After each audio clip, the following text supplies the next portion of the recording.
I feel like nowadays nobody really wants to take a creative risk because nobody wants to be seen as a failure, right? So it's much easier to kind of go with the formula than it is to do something different. And I think that plays into it because even with these brands and stuff, it's like, okay, like nobody wants to take the risk to do anything.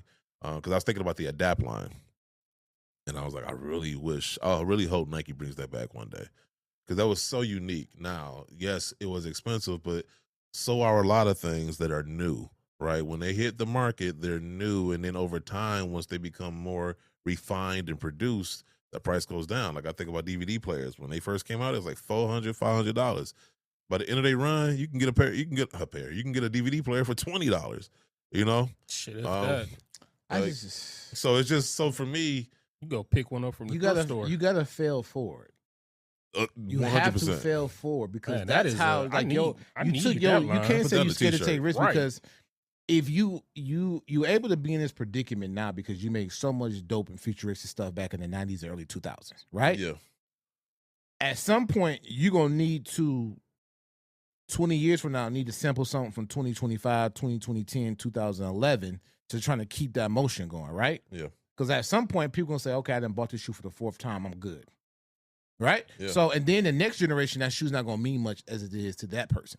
So the more and more you go without creativity, the less and less important the retro start to become to the generations that come after. 100%. So like, that's where you have to take that risk. You're in the best predicament to take a risk. Because if you was in the 90s and you took risk and you knew if it failed, your company was way under was a wrap. Yeah. Now that you got your retros should be funding your research and development so you can create hot stuff and you can retro that stuff. Yeah, no, I agree. Almost like it gives you, it buys you time. Yeah, essentially. And they wasting time by not being creative and taking risks. 100%. Well, even though I think we had talked about it, that the new Pegasus running shoe that they came out with, like in terms of, I guess we could say some form of innovation and. I feel like it's an updated version. Yeah, but even with that, like that's one of those things where it's like as much as we shit on them, I kind of do have to give them credit for that shoe. However, but that's why I said I'm not concerned about Nike. I'm more so concerned about Jordan Brand. Because Nike. Well, but here's the problem with Jordan Brand, and this is the first thing that I can point to, and I know Guru's going to agree with this. Look at the athletes that are on Jordan Brand that have to now carry the mantle of Jordan Brand. Right, but what did they say? Even they said it when we was on campus.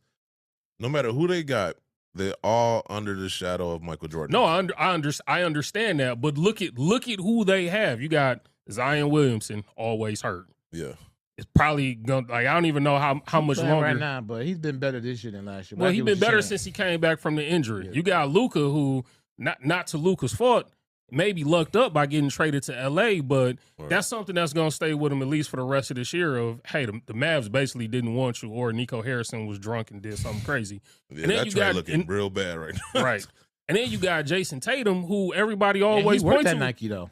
Who? Nico? Yeah, Nico Harrison. Yeah, exactly. Man, he worked that Nike. I told you about some of this.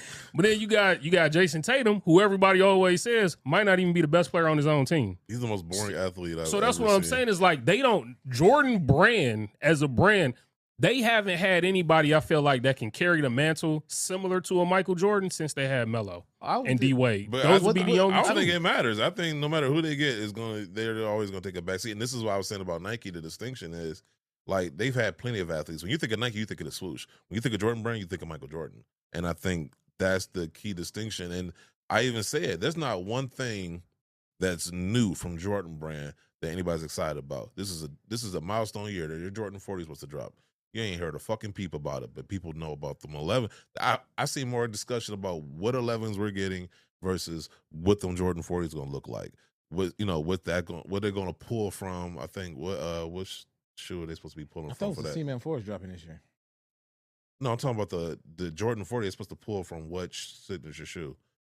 The 38s dropped, the 39s dropped up the 9. So the 40 is supposed to pull from the 10s. Yeah, that's what I was gonna say. It should be the 10s. Yeah, so I'm like, but nobody gives a fuck because it's been so much hit and miss with any new Jordan that everybody just focuses on the retros. Whereas with Nike, to your point, they can have a couple bad years, but they always come back with something, like you said, those Pegasus. I think that's going to be something that people are going to be looking forward to for the next year or two.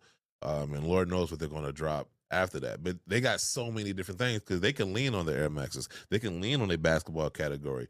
They got so many things they can lean on to where they're not dependent on one thing. Like Jordan brand, it's the retros, and that's basically it. Like, you know, the retros are giving that brand life.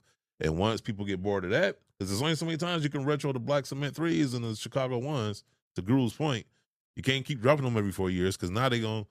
Yeah, but at the same time, wouldn't you say, though, if you had a more stylish signature athlete on Jordan, It would help. But that's what I'm saying is I feel like the people that give him a good Michael shooter. Jordan basically signs off on to have represented his brand, to me, it's just like the same as him being a GM. But you had Chris Paul I think was a big enough athlete to where you could have did something with him.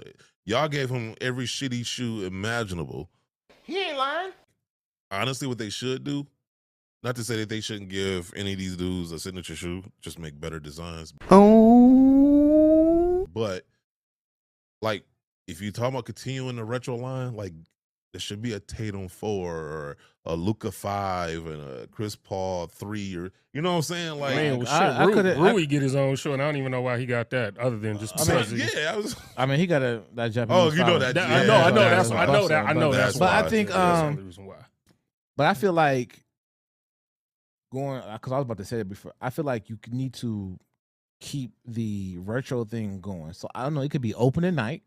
Or it can be Michael Jordan's birthday. Whoever playing that day, y'all hoop in Michael Jordan silhouette, right? Yeah. You know what I'm saying? And it could be your PE, right? So Apollo can help him some Orlando Magic 3s or whatever. Like, that's your paying homage or opening night. And release some of those PEAs here. So we can have an opening night pack. Whereas whoever's on the Jordan brand that year, you have your own Jordan 4 PE releasing to the public. That's how you get people's like. Stop. So I mean, just you giving them the free game. But I'm just saying, like, you're gonna be mad as fuck too when they drop them. Yeah, so I mean, we know you gonna go back and tell them. Yeah, right. Now he gonna timestamp it for him. Send it from a WhatsApp number. But like those, I mean, you did it with the CP313s. Like, to be honest with you, a couple of them Jordan 5s were really mellow 5s that were all color suede. You know what I'm saying? So you could have gave us Oklahoma Blake Griffin 11s. You know what I'm saying? The white and bird. Like, there's things you could have done. Like, Drake got a ton of PEs from Jordan brand that were dope. He got 16s. He got some white and blue 17s. Like, the high top ones, not the low top, the high top ones. Like, there's stuff you could have dropped and gave the people to fit in between that. You can do opening night stuff. You can do what they call Bloodline, which is your OG stuff, and then you can do PE stuff. There's different tree branches you can do to kind of keep it going, and it takes some of that stress onus off of your designers so they can be a little bit more creative. Instead of having to punch out so many things, you can say, hey, I'm giving you 7-8 months to give me 3 solid colors. I know somebody's gonna be happy to hear you say that.